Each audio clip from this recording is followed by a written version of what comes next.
Hi everyone, in this video I will show you how to fix Safari clear history grayed out in iPhone 17 Pro Max. So let's start the video. First of all, go to App Library. Now here click on Utilities folder. Now here click on Safari app. Now in Safari, enter your phone ID and passcode.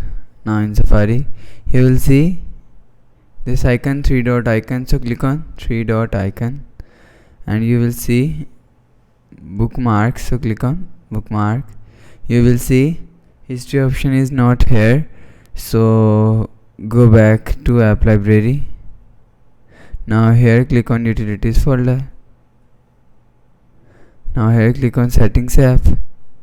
Now in setting, scroll down.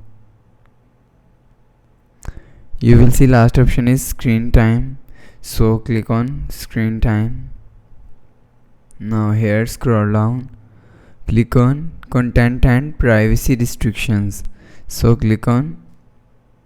Now here you will see fourth option is App Store, Media, Web and Games. So click on. Now here scroll down, you will see web content. So click on unrestricted. So now here after the process, go back. So go back to home screen. So that's how you can fix Safari clear history grayed out in iPhone 17 Pro Max. Hope so you like the video. Thanks for watching.